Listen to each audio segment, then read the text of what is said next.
Hi ಎಲ್ರಿಗೂ ನಮಸ್ಕಾರ. ನಾನು ಸಂಧ್ಯಾ. ಇವತ್ತಿನ ಬ್ಲಾಗ್ಗೆ ಸ್ವಾಗತ. ಇವತ್ತು ನನ್ನ ಡೈಲಿ ರೋಟೀನನ್ನು ಶೇರ್ ಮಾಡ್ತಾಯಿದ್ದೀನಿ. 7 ಮಂತಲ್ಲಿ ಏನೆಲ್ಲ ಪ್ಲ್ಯಾನಿಂಗ್ಸ್ ಇತ್ತು ಆ್ಯಂಡ್ ಹೇಗೆಲ್ಲ ಹೋಗ್ತಾ ಇದೆ 7 ಮಂತ್ ಅನ್ನೋದನ್ನು ನಾನು ಈ ವಿಡಿಯೋದಲ್ಲಿ ಶೇರ್ ಮಾಡ್ತೀನಿ. ಅರ್ಲಿ ಮಾರ್ನಿಂಗ್ ಎದ್ದ ತಕ್ಷಣ ನನಗೆ ತಲೆಯಲ್ಲಿ ಹೊಡೋದು ಏನು ಟಿಫನ್ ಮಾಡಬೇಕು ಅಂತ. ಸೊ ಇವತ್ತು ಆ ಟೆನ್ಷನ್ ಇರಲಿಲ್ಲ, ಯಾಕಂದರೆ ದೋಸೆ ಬ್ಯಾಟರ್ ಇತ್ತು. ಹಾಗಾಗಿ ಅದರಲ್ಲಿ ಏನಾದ್ರು ಪ್ರಿಪೇರ್ ಮಾಡ್ಬೋದು ಅನ್ನೋ ಒಂದು ಥಾಟ್ ಇತ್ತು. ಸೊ ಹಾಗಾಗಿ ಕೂಲಾಗಿ ಬೇರೆ ಏನೆಲ್ಲ ಕೆಲಸಗಳಿದೆ ಅದ್ರ ಬಗ್ಗೆ ನಾನು ತಲೆ ಕೆಡಿಸ್ಕೊತಾ ಇದ್ದೆ. ರೀಸೆಂಟ್ಲಿ ನನಗೆ 7 ಮಂತ್ ಆಗ್ತಾ ಇರೋದ್ರಿಂದ ನಿಂತ್ಕೊಳ್ಳೋದಕ್ಕೆ ಜಾಸ್ತಿ ಹೊತ್ತು ಆಗೋದೇ ಇಲ್ಲ. ಸ್ವಲ್ಪ ಹೊತ್ತು ನಿಂತ್ಕೊಂಡು ಕೂಡ ಕೂತ್ಕೋಬೇಕು ಅಂತ ಅನ್ನಿಸ್ತಾ ಇರುತ್ತೆ, ಬ್ಯಾಕ್ ಪೇನ್ ಸ್ಟಾರ್ಟ್ ಆಗಿಬಿಡುತ್ತೆ. ಸೊ ಹಾಗಾಗಿ ನಾನು ಇವಾಗ ಏನು ಕೆಲಸಗಳಿದೆ ಅದನ್ನು ನೋಡ್ತಾ ಇದ್ದೆ. ಆ್ಯಸ್ ಯೂಶ್ವಲ್ ಕಿಚನಲ್ಲೇ ತುಂಬ ಕೆಲಸಗಳು ಇರುತ್ತೆ. ನಾವು ಏನೇ ಕೆಲಸಗಳು ಮಾಡ್ತಾಯಿದ್ರು ಕೂಡ ಅಟ್ಲೀಸ್ಟ್ ಆಲ್ಮೋಸ್ಟ್ ಆಫ್ ಡೇ ನಮಗೆ ಕೆಲಸಗಳು ಹೋಗೋದೆ ಕಿಚನಲ್ಲಿ.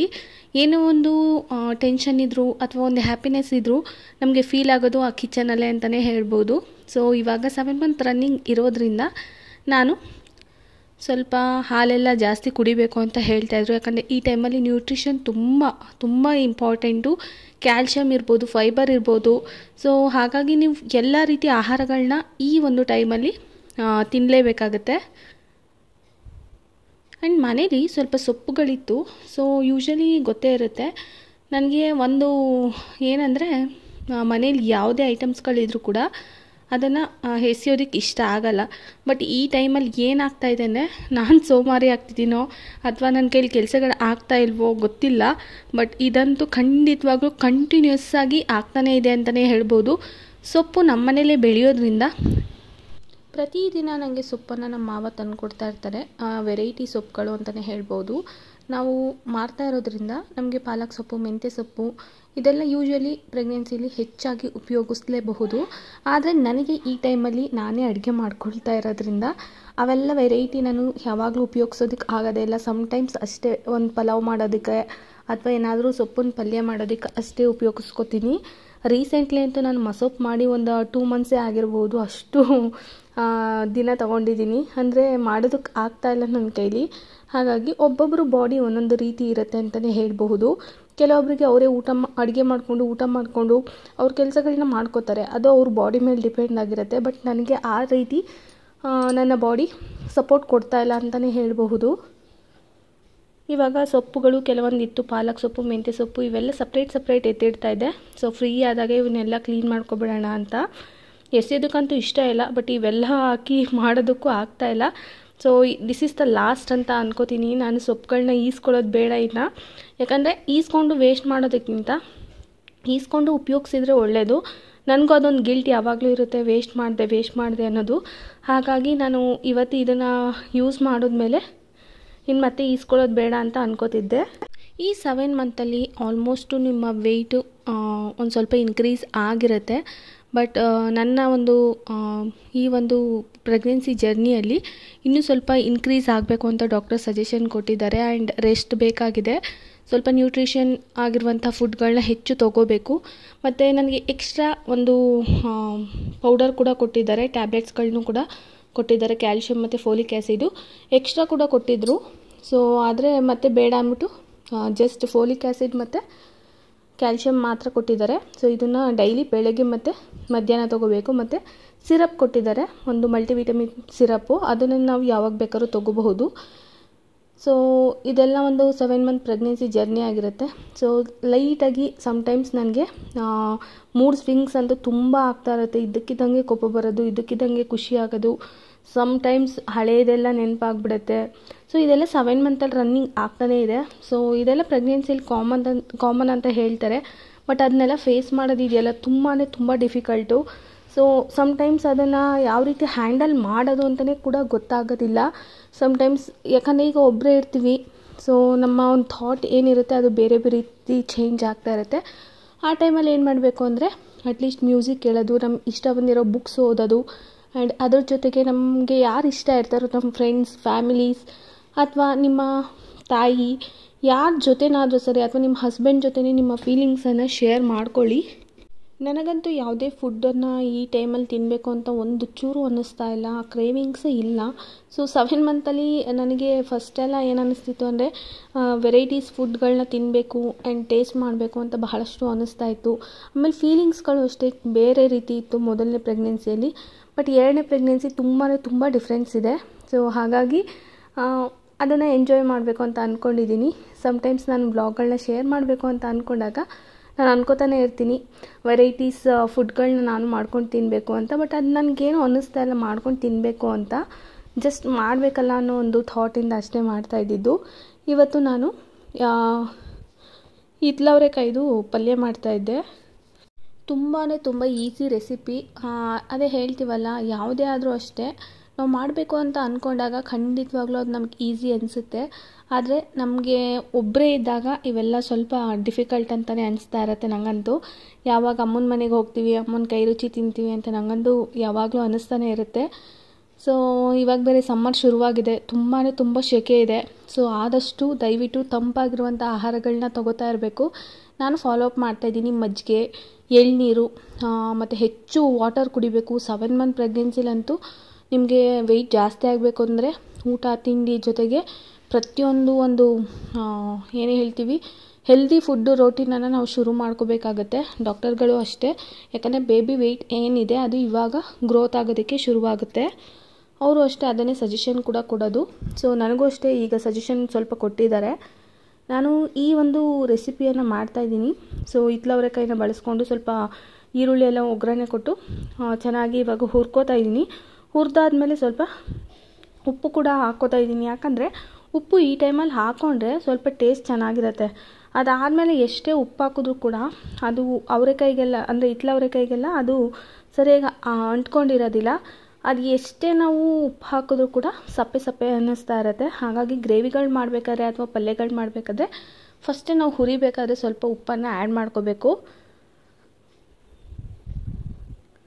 ಬೆಳಗ್ಗೆ ಟೈಮಂತೂ ಎದ್ದ ತಕ್ಷಣ ಯಾವುದೇ ಕೆಲಸಗಳನ್ನ ಮಾಡಿದ್ಮೇಲೆ ಸ್ವಲ್ಪ ರೆಸ್ಟ್ ಅವಶ್ಯಕತೆ ಇರುತ್ತೆ. ಸಾಧ್ಯವಾದಷ್ಟು ನಿದ್ದೆಯನ್ನು ಮಾಡೋದು ಪ್ರೆಗ್ನೆನ್ಸಿ ಟೈಮಲ್ಲಿ ಬಹಳಷ್ಟು ಒಳ್ಳೆಯದು. ಸೊ ನನಗೆ ಈ 7 ಮಂತಲ್ಲಿ ನಿದ್ದೆ ಸರಿಯಾಗಿ ಬರ್ತಾನೇ ಇಲ್ಲ. ನೈಟ್ ಟೈಮಂತೂ ತುಂಬ ಡಿಫಿಕಲ್ಟ್ ಆಗ್ತಾಯಿದೆ. ಬೆಳಗ್ಗೆ ಅಂತೂ 1 ಗಂಟೆ ನಿದ್ದೆ ಮಾಡಿದ್ರೆ ಅಷ್ಟೇ ಓವರ್ ಆಗಿಬಿಡುತ್ತೆ. ಮತ್ತು ನೈಟ್ ಅಂತೂ ಸ್ವಲ್ಪ ಕೂಡ ನಿದ್ದೆ ಬರೋದಿಲ್ಲ. ತುಂಬ ಇರಿಟೇಷನ್ ಆಗ್ತಾಯಿದೆ. ಇದರಿಂದ ತಲೆನೋವು ಜಾಸ್ತಿ ಆಗ್ತಿದೆ. ಆಮೇಲೆ ಕಾಲುಗಳು ಅಷ್ಟೇ ತುಂಬ ಪೇಯ್ನ್ ಬರ್ತಿದೆ.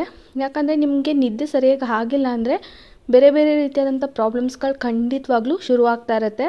ಅಂದರೆ ಇದಕ್ಕೆ ಏನು ರೀಸನ್ ಅಂತಲೂ ಹೇಳೋದಕ್ಕಾಗಲ್ಲ. ಡಾಕ್ಟರ್ ಹತ್ರ ಕೇಳಿದ್ರು ಅಷ್ಟೇ ನೀವು ಚೆನ್ನಾಗಿ ಊಟ ಮಾಡಿ ಮತ್ತು ರೆಸ್ಟ್ ಮಾಡಿ, ಏನು ಟೆನ್ಷನ್ ತೊಗೋಬೇಡಿ ಅಂತ ಹೇಳ್ತಿರ್ತಾರೆ. ಡಾಕ್ಟರ್ ಹೇಳಿದಷ್ಟು ಸುಲಭ ಅಲ್ಲ. ಪ್ರೆಗ್ನೆನ್ಸಿ ಅನ್ನೋದು ಹೇಳಿದ್ನಲ್ಲ, ಮೂಡ್ ಸ್ವಿಂಗ್ಸ್ ಇದ್ದೇ ಇರುತ್ತೆ, ಹಳೆ ನೆನಪುಗಳು. ಸೊ ಖುಷಿಯಾಗಿರ್ತೀವಿ, ನೋವು ಅಂತ ಬಂದಾಗ ಅದನ್ನೇ ಜಾಸ್ತಿ ತಲೆಗೆ ಹಾಕ್ಕೊಬಿಡ್ತೀವಿ. ಇದರಿಂದನೂ ಕೂಡ ಸ್ಟ್ರೆಸ್ ಆಗಿ ನಮಗೆ ಕೆಲವೊಂದು ಸತಿ ನಿದ್ದೆ ಬರದೇ ರೀತಿಯೂ ಕೂಡ ಆಗ್ತಾ ಇರುತ್ತೆ. ನಾನಿವಾಗ ಪಲ್ಯ ಮಾಡ್ತಾಯಿದ್ದೀನಲ್ವ, ಇದಕ್ಕೆ ನಾನು ಸ್ವಲ್ಪ ಸಾಂಬಾರು ಪುಡಿ ಬಳಸಿದ್ದೀನಿ. ಕಲರ್ ಸ್ವಲ್ಪ ಸ್ಟ್ರಾಂಗಾಗೇ ಇದೆ ಅಲ್ವಾ, ಹಾಗಾಗಿ ಇದನ್ನು ಒಂದು 5 ಮಿನಿಟ್ಸ್ ಬಿಟ್ಬಿಟ್ರೆ ಚೆನ್ನಾಗಿ ಬೇಯ್ತಾ ಇರುತ್ತೆ. ಈ ರೀತಿ ಡ್ರೈ ಆದಷ್ಟು ಮಾಡಿಕೊಂಡು ಈ ಒಂದು ಪ್ರೆಗ್ನೆನ್ಸಿ ಟೈಮಲ್ಲಿ ತಿನ್ನೋದು ಬಹಳಷ್ಟು ಒಳ್ಳೆಯದು. ಬಿಕಾಸ್ ಇದು ನಿಮಗೆ ಚೆನ್ನಾಗಿ ಫೈಬರ್ ಅಂಶವನ್ನು ಕೊಡುತ್ತೆ. ಆಲ್ಮೋಸ್ಟ್ ನಿಮಗೆ ಕಾನ್ಸ್ಟಿಪೇಷನ್ ಕಡಿಮೆ ಆಗುತ್ತೆ. 7 ಮಂತಿಂದ 9 ಮಂತ್ಸಲ್ಲೂ ಅಷ್ಟೇ ತುಂಬ ಜನಕ್ಕೆ ಈ ಕಾನ್ಸ್ಟಿಪೇಷನ್ ಪ್ರಾಬ್ಲಮ್ಗಳು ಹೆಚ್ಚಾಗಿ ಕಂಡುಬರುತ್ತೆ ನೋಡಿ. ಅಂಥವ್ರು ಈ ರೀತಿ ಪಲ್ಯಗಳು, ಸೊಪ್ಪಿನ ಪಲ್ಯಗಳು ಆದಷ್ಟು ಟ್ರೈ ಮಾಡಬೇಕು. ಬಟ್ ನಮ್ಮ ಕೆಲವೊಂದು ಪ್ರೆಗ್ನೆನ್ಸಿ ಜರ್ನಿಲಿ ಏನಾಗುತ್ತೆ ಅಂದರೆ ವೆಯ್ಟ್ ಗೇನ್ ಆಗೋದಕ್ಕೆ ಬಹಳಷ್ಟು ಕಷ್ಟ ಆಗ್ತಿರುತ್ತೆ. ಅಂಥವರು ದಯವಿಟ್ಟು ಪ್ರೆಗ್ನೆನ್ಸಿಯಲ್ಲಿ ಖರ್ಜೂರವನ್ನು ನೆನೆಸಿ ಬೆಳಗ್ಗೆ ಟೈಮ್ ತಿನ್ನೋದು ಒಳ್ಳೆಯದು. ಬಾದಾಮಿನೂ ಅಷ್ಟೇ ನೆನೆಸ್ಬಿಟ್ಟು ತಿನ್ನಿ ಅಂತ ಹೇಳ್ತಾರೆ. ಸೊ ನಾನು ಕೂಡ ಟ್ರೈ ಮಾಡ್ತಾಯಿದ್ದೀನಿ. ನೆಕ್ಸ್ಟ್ ವೀಡಿಯೋದಲ್ಲಿ ಹೇಳ್ತೀನಿ ಇದು ಖಂಡಿತ ಹೆಲ್ಪ್ ಆಗ್ತಿದೆ ಏನು ಅಂತ. ಮತ್ತು ಈಗ ನನ್ನ ಮಗಳು ಖಾಲಿ ದೋಸೆ ಕೇಳಿದ್ಲು ಒಂದು ಸತಿ. ಬಟ್ ನಾನೇನು ಅಂದ್ಕೊಂಡೆ, ಬರೀ ದೋಸೆ ಕೊಡೋದಕ್ಕಿಂತ ಸೊ ಅದಕ್ಕೆ ಸಾಂಬಾರು ಸೊಪ್ಪು, ಕೊತ್ತಂಬರಿ ಸೊಪ್ಪು ಮತ್ತು ಈ ರೀತಿ ಸಬ್ಸಿಗೆ ಸೊಪ್ಪು, ಕ್ಯಾರೆಟ್ ತುರಿ ಇವನ್ನೆಲ್ಲ ಹಾಕ್ಬಿಟ್ಟು ಸೊ ಚೆನ್ನಾಗಿ ಮಾಡಿಕೊಡೋಣ ಅಂತ ಅಂದ್ಕೊಂಡು ಎಲ್ಲನೂ ಟ್ರೈ ಮಾಡ್ತಾಯಿದ್ದೀನಿ. ಬೆಳಗ್ಗೆ ಟೈಮು ಇಷ್ಟೊತ್ತು ನಿಂತ್ಕೊಂಡು ಕೆಲಸ ಮಾಡೋದು ಕೂಡ ಕಾಲು ನೋವು ಬರುತ್ತೆ ಅಂತ ನನಗೆ ಈ ವಿಡಿಯೋ ಆದಮೇಲೆ ಕೂಡ ಗೊತ್ತಾಗಿದ್ದು. ಯಾಕಂದರೆ ತುಂಬ ಹೊತ್ತು ನಿಂತ್ಕೋಬಾರ್ದು ಪ್ರೆಗ್ನೆನ್ಸಿ ಟೈಮಲ್ಲಿ. ಅದರಲ್ಲಿ 7 ಮಂತ್ ಆಗ್ತಾಯಿದೆ ಅಂದಾಗ ನೀವು ಎಷ್ಟೇ ವೆಯ್ಟ್ ಇದ್ದರೂ ಕೂಡ ನಿಮ್ಮ ಬಾಡಿ ವೆಯ್ಟು ನಿಮ್ಮ ಕಾಲ ಮೇಲೆ ಬೀಳುತ್ತೆ. ಅದರಿಂದನೇ ನಮಗೆ ಕಾಲು ನೋವು ಜಾಸ್ತಿ ಬರುತ್ತೆ ಅಂತ ಹೇಳ್ತಾರೆ ಡಾಕ್ಟ್ರು. ಸೊ ಹಾಗಾಗಿ ನನಗೂ ಆಮೇಲೆ ಕೂಡ ರಿಯಲೈಸ್ ಆಗಿದ್ದು, ಸೊ ಆದಷ್ಟು ರೆಸ್ಟ್ ಮಾಡಬೇಕು ಅಂತ. ಫೈನಲಿ ಇವಾಗ ನೀರೆಲ್ಲ ನೋಡಿ ಈ ರೀತಿ ಕಡಿಮೆ ಆಗಿದೆ ಆ್ಯಂಡ್ ಹಿತ್ತಲವರೆಕಾಯಿ ಕೂಡ ಚೆನ್ನಾಗಿ ಬೆಂದಿದೆ. ಇವಾಗ ಫ್ರೆಶ್ಶಾಗಿ ತುರಿದಿರುವಂಥ ತೆಂಗಿನಕಾಯಿ ತುರಿ ಹಾಕ್ತಾಯಿದ್ದೀನಿ. ನನಗೆ ಈ ರೆಸಿಪಿ ಮಾಡಿದಾಗ ನನಗೆ ಅಷ್ಟು ಇಷ್ಟನೇ ಆಗಲಿಲ್ಲ, ಬಿಕಾಸ್ ನಾನೇ ಮಾಡಿ ನಾನೇ ತಿನ್ನಬೇಕು ಅಂದರೆ ಒಂಥರ ಆಗ್ತಿತ್ತು. ಬಟ್ ಅಂದರೆ ಟೇಸ್ಟ್ ಚೆನ್ನಾಗೇ ಇತ್ತು. ಅದಾದಮೇಲೆ ಅನ್ನಿಸ್ತಾ ಇತ್ತು, ಹೌದು ಈ ರೀತಿ ಮಾಡ್ಕೊಂಡು ತಿಂದರೆ ಚೆನ್ನಾಗಿರುತ್ತೆ, ಬಟ್ ಯಾರು ಮಾಡಿಕೊಟ್ರೆ ತುಂಬ ಚೆನ್ನಾಗಿರುತ್ತೆ ಅಂತ ಪದೇ ಪದೇ ಅನ್ನಿಸ್ತಾನೆ ಇರುತ್ತೆ ನನಗೆ. ನಾನು ಆ ವಿಷಯದಲ್ಲಿ ಸ್ವಲ್ಪ ಲೇಜಿ ಅಂತಲೇ ಅನ್ಬೋದು. ನಾನೇ ಮಾಡ್ಕೊಂಡು ನಾನೇ ತಿನ್ನೋದು ನಂಗೆ ಅಷ್ಟು ಇಷ್ಟ ಆಗೋಲ್ಲ. ಬಟ್ ನಾರ್ಮಲ್ ಟೈಮಲ್ಲಿ ಓಕೆ, ಬಟ್ ಪ್ರೆಗ್ನೆನ್ಸಿ ಟೈಮಲ್ಲಿ ಆ ರೀತಿ ಆಗೋಲ್ಲ ನೋಡಿ. ಸೊ ನಮ್ಮ ಕೇರನ್ನು ನಾವು ತೊಗೊಳ್ಳೇಬೇಕಾಗುತ್ತೆ ಆ್ಯಂಡ್ ಅದಕ್ಕಿಂತ ಹೆಚ್ಚಿನ ಕೇರನ್ನು ಕೂಡ ತೊಗೋಬೇಕಾಗುತ್ತೆ. ನೋಡಿ ತುಂಬ ಡ್ರೈ ಆಗಿದೆ. ಬಟ್ ಹಿತ್ತಲವರೆಕಾಯಿ ಎಲ್ಲ ತುಂಬ ಚೆನ್ನಾಗಿ ಬೆಂದಿದೆ. ಒಂಥರ ಡಿಫ್ರೆಂಟಾಗಂತೂ ಇತ್ತು. ಸಾಂಬಾರೆಲ್ಲ ಮಾಡ್ಕೊಂಡಾಗ ಇಷ್ಟು ಇಷ್ಟ ಆಗೋಲ್ಲ, ಬಟ್ ನನಗೆ ಈ ರೀತಿ ಪಲ್ಯಗಳು ಮಾಡ್ಕೊಟ್ರಂತೂ ತುಂಬ ಚೆನ್ನಾಗಿರುತ್ತೆ. ಚಪಾತಿ, ದೋಸೆ ಇದಕ್ಕೆಲ್ಲ ಎಷ್ಟು ಚೆನ್ನಾಗಿರುತ್ತೆ ಈ ಕಾಂಬಿನೇಷನ್ ಅಂದರೆ. ಸೊ ಪ್ರೆಗ್ನೆನ್ಸಿ ಟೈಮಲ್ಲಿ ಅದರಲ್ಲೂ ಈ ಸಮ್ಮರ್ ಶುರು ಆಗ್ತಿರೋದ್ರಿಂದ ಹೆಚ್ಚು ಚಪಾತಿ ಮತ್ತು ರೊಟ್ಟಿ ಇವನ್ನೆಲ್ಲ ತಿನ್ನೋದಕ್ಕೆ ಆಗೋಲ್ಲ, ಯಾಕಂದರೆ ಡಿಹೈಡ್ರೇಷನ್ ಆಗಿಬಿಡುತ್ತೆ. ನಾನು ಮೊದಲೇ ಹೇಳಿದೆ ನನ್ನ ಮಗಳಿಗೆ ಸ್ವಲ್ಪ ದೋಸೆಗೆ ಡಿಫ್ರೆಂಟಾಗಿ ಏನಾದ್ರು ಮಾಡೋಣ ಅಂತ. ಆ್ಯಂಡ್ ಇದನ್ನು ಪಡ್ಡು ರೀತಿ ಮಾಡ್ಕೋಬಹುದು. ಬಟ್ ಪಡ್ಡು ಇವತ್ತೇನು ಮಾಡೋದು ಬೇಡ ಅಂದ್ಬಿಟ್ಟು ದೋಸೆನೇ ಮಾಡ್ತಾಯಿದ್ದೀನಿ ನಾನು.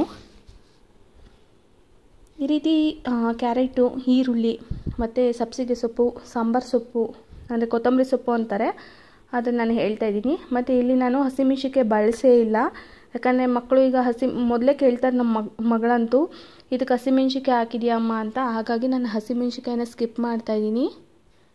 ರೀಸೆಂಟ್ಲಿ ನಾನು ಕೂಡ ಹೆಚ್ಚು ಹಸಿಮೆಣ್ಸಿನ್ಕಾಯಿ, ಬದನೆಕಾಯಿ, ಆಲೂಗೆಡ್ಡೆ ಇವನ್ನೆಲ್ಲ ಬಳಸ್ತಾ ಇಲ್ಲ. ಯಾಕಂದರೆ 7 ಮಂತಲ್ಲಂತೂ ಬಹಳಷ್ಟು ಹೊಟ್ಟೆ ಮೇಲೆ ನೆವೆ ಅನ್ನೋದು ತುಂಬ ಬಂದಿತ್ತು. ಸೊ ಅದು ಸಮ್ಟೈಮ್ಸ್ ಎಷ್ಟು ಇರಿಟೇಷನ್ ಆಗುತ್ತೆ ಅಂದರೆ, ಕೆಲವೊಂದು ಸತಿ ಮೈ ಕೈ ಕಾಲಿನ ಭಾಗಗಳಲ್ಲಿ, ಕೈಗಳ ತೋಳಗಳಲ್ಲಿ ತುಂಬ ಡಿಫಿಕಲ್ಟ್ ಅಂತ ಅನಿಸ್ತಾ ಇರುತ್ತೆ. ನೆವೆ ಅಂತೂ ಸಿಕ್ಕಾಪಟ್ಟೆ ಬರ್ತಾ ಇರುತ್ತೆ. ಆ ಟೈಮಲ್ಲಿ ಏನು ಮಾಡಬೇಕು ಅನ್ನೋದೇ ಗೊತ್ತಾಗೋದಿಲ್ಲ. ಸೊ ಆದಷ್ಟು ನಾವು ಆ ಟೈಮಲ್ಲಿ ಕೊಕೊನಟ್ ಆಯಿಲ್ಲು ಅಥವಾ ಶಿಯಾ ಬಟರ್ದು ಒಂದು ಲೋಷನ್ ಬರುತ್ತೆ ಅಥವಾ ಕ್ರೀಮ್ ಬರುತ್ತೆ, ಅದನ್ನು ಕೂಡ ಯೂಸ್ ಮಾಡ್ಕೋಬಹುದು. ಬಟ್ ಜಸ್ಟ್ ಒಂದು ಸಿಂಪಲ್ ಅಂದರೆ ನೀವು ಮನೇಲೇ ಹೋಮ್ ಮೇಡ್ದು ಕ್ರೀಮ್ನ ಕೂಡ ಮಾಡ್ಕೋಬಹುದು, ಅದು ಕೂಡ ಒಳ್ಳೆಯದು. ಬಟ್ ಏನೂ ಇಲ್ಲ ಅಂದಾಗ ಕೊಕೊನಟ್ ಆಯಿಲ್ನ ನೀವು ಅಟ್ಲೀಸ್ಟ್ ನಿಮಗೆ ಎಲ್ಲಿ ನೆವೆ ಬರ್ತಾಯಿದೆ ಅಲ್ಲಿ ಅಪ್ಲೈ ಮಾಡಿಕೊಂಡ್ರೆ ಆದಷ್ಟು ಕಡಿಮೆ ಆಗುತ್ತೆ. ಅದು ಯಾವುದೇ ರೀತಿಯಾದಂಥ ಸೈಡ್ ಎಫೆಕ್ಟು ಇರೋದಿಲ್ಲ. ಯಾಕಂದರೆ ಕೆಲವೊಂದು ಸತಿ ನಮ್ಮ ಸ್ಕಿನ್ ಡ್ರೈ ಆದಾಗಲೂ ಕೂಡ ನಮಗೆ ಈ ಒಂದು ಸಮ್ಮರ್ ಟೈಮಲ್ಲಿ ಗೊತ್ತೇ ಇರುತ್ತೆ, ಸ್ಕಿನ್ ತುಂಬ ಡ್ರೈ ಆಗ್ತಾ ಇರುತ್ತಲ್ವ, ಆ ಟೈಮಲ್ಲಿ ಕೂಡ ನಮಗೆ ನೆವೆ ಬರ್ತಾ ಇರುತ್ತೆ. ಬಟ್ ಪ್ರೆಗ್ನೆನ್ಸಿ ಟೈಮಲ್ಲಿ ಇದನ್ನೆಲ್ಲ ನಾವು ಫಾಲೋ ಅಪ್ ಮಾಡಲೇಬೇಕು. ಅರ್ಲಿ ಮಾರ್ನಿಂಗ್ ನನ್ನ ಮಗಳನ್ನ ಏಳಿಸಿ ಅವಳಿಗೆ ಸ್ನಾನ ಮಾಡಿಸಿ ಮನೆ ಕೆಲಸಗಳ ಜೊತೆಗೆ ನಾನು ಇವೆಲ್ಲ ಮಾಡೋ ಅಷ್ಟರಲ್ಲಿ ನನಗೆ ತುಂಬ ಟೈಮ್ ಹೋಗಿರೋದೇ ಗೊತ್ತಾಗಲ್ಲ. ಮೊದಲಾದರೆ ಏನೂ ಅನ್ನಿಸ್ತಾ ಇರಲಿಲ್ಲ, ಇತ್ತೀಚೆಗಂತೂ ಟೈಮ್ ಎಷ್ಟು ಬೇಗ ಹೋಗಿಬಿಡುತ್ತೆ ಅಂತಲೇ ನಂಗೆ ಗೊತ್ತಾಗ್ತಾ ಇಲ್ಲ. ಅದಕ್ಕಾಗಿ ನಾನು ಹೆಚ್ಚು ವೀಡಿಯೋಗಳನ್ನೂ ಮಾಡೋದಕ್ಕಾಗ್ತಾ ಇಲ್ಲ. 7 ಮಂತ್ ಆಗಿರೋದ್ರಿಂದ ಸಮ್ಟೈಮ್ಸ್ ನನಗೆ ತಲೆನೋವು ಕೂಡ ಶುರುವಾಗುತ್ತೆ. ಇದ್ದಕ್ಕಿದ್ದಂಗೆ ನನಗೆ ಮಲ್ಕೋಬೇಕು ಅಂತ ಅನಿಸುತ್ತೆ. ಸಮ್ಟೈಮ್ಸ್ ನಾನು ಬೆಳಗ್ಗೆ ಟೈಮ್ ಮಲ್ಕೊಳ್ಳೋದಕ್ಕೆ ಆಗಲ್ಲ, ಬ್ಯಾಕ್ ಪೇನ್ ಎಲ್ಲ ಶುರುವಾಗಿರುತ್ತೆ. ಬಟ್ ಜಾಸ್ತಿ ಅಂದರೆ ಕಾಲಿನ ನೋವು ಜಾಸ್ತಿ ಆಗಿದೆ ಅಂತಲೇ ಹೇಳಬಹುದು. ಡಾಕ್ಟರ್ನ ಕೇಳಿದಾಗ ಸೊ ವೆಯ್ಟ್ ಜಾಸ್ತಿ ಆಗ್ತಾ ಇರತ್ತಲ್ವ, ಹೆಚ್ಚು ಹೊತ್ತು ನಿಂತ್ಕೋಬಾರ್ದು, ಹೆಚ್ಚು ಹೊತ್ತು ಕೂತ್ಕೋಬಾರ್ದು, ಹೆಚ್ಚು ಹೊತ್ತು ಮಲ್ಕೊಳ್ಳಬಾರ್ದು. ಸೊ ಆದಷ್ಟು ಎಲ್ಲವನ್ನು ಕೂಡ ಕ್ಯಾರಿ ಮಾಡಿ ಅಂತ ಹೇಳ್ತಾ ಇರ್ತಾರೆ. ಈ 7 ಮಂತ್ ಆಗಿರೋದ್ರಿಂದ ನೀವು ಸಡನ್ಲಿ ಮಲ್ಕೊಂಡಿರೋರು ಎದೊಳ್ಳಬಾರ್ದು. ಮತ್ತು ಇದ್ರ ಜೊತೆಗೆ ಹೆಚ್ಚಿನ ವೆಯ್ಟನ್ನು ಕೂಡ ಕ್ಯಾರಿ ಮಾಡಬಾರ್ದು ಅಂತ ಹೇಳ್ತಾರೆ. ಮತ್ತು ಸ್ಟೆಪ್ಸ್ಗಳನ್ನ ತುಂಬ ಫಾಸ್ಟಾಗಿ ಹತ್ತೋದು, ತುಂಬ ಫಾಸ್ಟಾಗಿ ಇಳಿಯೋದು ಇವೆಲ್ಲ ಮಾಡಬಾರ್ದು. ತುಂಬಿರೋ ಬಿಂದಿಗೆಗಳನ್ನ ಒರಬಾರ್ದು. ಅನೇಕ ರೀತಿಯಾದಂಥ ರೀಸನ್ಸ್ಗಳಿದೆ. ಮನೆ ಕೆಲಸ ಅಂದ ತಕ್ಷಣ ಕಸ ಗುಡಿಸೋದು, ಒರೆಸೋದು ಇವೆಲ್ಲ ಮಾಡಬಹುದು. ತುಂಬ ಬಗ್ಗೋದು ಅವೆಲ್ಲ ಮಾಡಬಾರ್ದು ಈ ಟೈಮಲ್ಲಿ. ಸೊ ಡಾಕ್ಟರ್ಗಳು ಕೆಲವೊಂದು ಸಜೆಷನ್ನ ಕೊಡ್ತಾರೆ. ನೀವು ಕೂಡ ಅನೇಕ ವೀಡಿಯೋಗಳನ್ನ ನೋಡಿರ್ತೀರ ಅಂತ ಅನ್ಕೋತೀನಿ ನಾನು. ನನಗೆ ಈ ರೀತಿ ದೋಸೆ ಎಲ್ಲ ನೋಡ್ತಾ ಇದ್ದಾಗಂತೂ ತುಂಬ ಖುಷಿ ಆಗುತ್ತೆ. ಯಾಕಂದರೆ ದೋಸೆ ಬ್ಯಾಟರ್ ಒಂದು ರೆಡಿ ಆಗಿಬಿಟ್ರೆ ಆಲ್ಮೋಸ್ಟ್ 3 to 4 ಡೇಸ್ ನಮಗೆ ಟಿಫನ್ ಮಾಡೋ ಚಿಂತೆನೇ ಇರೋದಿಲ್ಲ ಅಲ್ವಾ. ಹಾಗಾಗಿ ಸ್ವಲ್ಪ ಚಟ್ನಿ ಎಲ್ಲ ಇತ್ತು, ಹಾಗಾಗಿ ಅದನ್ನೇ ಬಳಸ್ಕೊತಾ ಇದ್ದೀವಿ. ನನ್ನ ಮಗಳು ಏನೇ ಮಾಡಿದ್ರೂ ಕೂಡ ಈ ರೀತಿ ದೋಸೆ ಪಲ್ಯವನ್ನೆಲ್ಲ ತಿನ್ನಲ್ಲ. ಬಟ್ ನಾನು ಅದನ್ನು ಬಿಡೋದು ಇಲ್ಲ. ನಾನು ತಿನ್ನಬೇಕು ಅಂತ ಹೇಳಿದ್ರೆ ಅವಳು ತಿನ್ನಲೇಬೇಕು. ಆಲ್ಮೋಸ್ಟ್ ಅವಳು ಎಷ್ಟಾದ್ರೂ ತಿನ್ನಲಿ, ಸ್ವಲ್ಪನಾದರೂ ತಿಂದು ಖಾಲಿ ಮಾಡಲೇಬೇಕು. ಯಾಕಂದರೆ ಮಕ್ಕಳಿಗೆ ಬೇಕಾಗಿರೋಂಥ ನ್ಯೂಟ್ರಿಷನ್ನ ನಾವು ಕೊಡಲೇಬೇಕಾಗತ್ತೆ. ಸೊ ಅವಳು ಈಗ ತಿಂದೇ ಈಗ ಎಷ್ಟೋ ಸತಿ ಹುಷಾರು ತಪ್ಪಿದ್ದು ಇದೆ. ಹಾಗಾಗಿ ಮತ್ತೆ ನಾನು ರಿಸ್ಕ್ ತಗೊಳ್ಳೋದಕ್ಕೆ ಇಷ್ಟಪಡಲ್ಲ. ಸಮ್ಟೈಮ್ಸ್ ಒಂದು 3 to 4 ಟೈಮ್ಸ್ ಹಠ ಮಾಡ್ತಾರೆ ನಾನು ತಿನ್ನಲ್ಲ ಅಂತ. ಬಟ್ ನಾವು ಮನೇಲಿ ಅವ್ರಿಗೆ ಬುದ್ಧಿ ಹೇಳಿದ್ರೆ ಅಥವಾ ನಾವು ಹೇಳೋದನ್ನ ಅವ್ರು ಕೇಳಲೇಬೇಕು ಅಂತ ಕಂಡೀಷನ್ ಹಾಕಿದ್ರೆ ಖಂಡಿತವಾಗ್ಲೂ ಅದನ್ನು ಅವ್ರು ಫಾಲೋ ಅಪ್ ಮಾಡಲೇಬೇಕು. ಇದ್ರ ಜೊತೆಗೆ ನಾನು ಖಾಲಿ ದೋಸೆನೂ ಕೂಡ ಹಾಕ್ತಾಯಿದ್ದೀನಿ. ಇವಾಗ ಒಂದು ಸತಿ ತೆಳ್ಳಗಾಗ್ಬಿಟ್ಟಿತ್ತು, ಯಾಕಂದರೆ ದೋಸೆ ಬ್ಯಾಟರು. ಸೊ ನಾನು ಹೇಳ್ತಾ ಇರ್ತೀನಲ್ವ, ಹೆಚ್ಚು ಕೆಲಸ ಮಾಡೋದಕ್ಕಾಗಲ್ಲ. ಸಮ್ಟೈಮ್ಸ್ ನಾನು ಏನೋ ಮಾಡೋದಕ್ಕೆ ಹೋಗ್ತೀನಿ, ಏನೋ ಆಗಿರುತ್ತೆ. ಅದೆಲ್ಲ ಏನೂ ಮಾಡೋದಕ್ಕಾಗಲ್ಲ. ಈ ಟೈಮಲ್ಲಿ ನಾರ್ಮಲ್ ಅಲ್ವಾ. ದೋಸೆ ಮಾಡಬೇಕಾದ್ರೂ ಅಂತೂ ಘಮ್ ಅಂತ ಸ್ಮೆಲ್ ಬರ್ತಾ ಇರುತ್ತೆ. ಅದಂತೂ ನಂಗೆ ತುಂಬ ಇಷ್ಟ. ಬೇರೆಯವ್ರ ಮನೇಲಿ ಮಾಡಬೇಕಾದ್ರೂ ಅಷ್ಟೇ ಒಂದು ಸ್ಮೆಲ್ ಬರ್ತಾ ಇರುತ್ತೆ. ಸೊ ಅದನ್ನು ನನಗೆ ತುಂಬ ಇಷ್ಟಪಡ್ತೀನಿ ನಾನು ಹೇಳಿದೆ 7 ಮಂತಲ್ಲಿ ತುಂಬ ಅಂದರೆ ತುಂಬ ಮೈ ನೆವೆ ಬರ್ತಾ ಇರುತ್ತೆ ಅಂತ. ಸೊ ಆದಷ್ಟು ಡೈಲಿ ಸ್ನಾನ ಮಾಡೋದಕ್ಕೆ ಸ್ಟಾರ್ಟ್ ಮಾಡಬೇಕು 7 ಮಂತಲ್ಲಿ. ಇವತ್ತಿನ ವಿಡಿಯೋನ ಇಲ್ಲಿಗೆ ಎಂಡ್ ಮಾಡ್ತಾ ಇದ್ದೀನಿ. ನನ್ನ ಮಗಳು ಸ್ನಾನ ಮಾಡ್ಕೊ ಬಂದ್ಲಲ್ವ, ಸೊ ಈ ದೋಸೆ ಬೇಡ ಆ ದೋಸೆ ಬೇಡ ಅಂತ ಹೇಳ್ತಾ ಇದ್ಲು. ಹಾಗಾಗಿ ಅವಳ ಜೊತೆ ಮಾತಾಡಿಕೊಂಡು ಇವತ್ತಿನ ವಿಡಿಯೋನ ಎಂಡ್ ಮಾಡ್ತಾ ಇದ್ದೀನಿ. ಮತ್ತೆ ಇನ್ನೊಂದು ವಿಡಿಯೋದಲ್ಲಿ ಸಿಗ್ತೀನಿ. ಸೊ ಅಲ್ಲಿವರೆಗೂ ಕೂಡ ಸ್ಟೇ ಟ್ಯೂನ್ ಮೈ ಚಾನಲ್. ಈ ಚಾನಲ್ನ ಸಬ್ಸ್ಕ್ರೈಬ್ ಮಾಡಿಲ್ಲ ಅಂದರೆ ದಯವಿಟ್ಟು ಚಾನಲ್ನ ಸಬ್ಸ್ಕ್ರೈಬ್ ಮಾಡಿಕೊಂಡು ಈ ವಿಡಿಯೋಗೆ ಲೈಕ್ ಕೊಡಿ.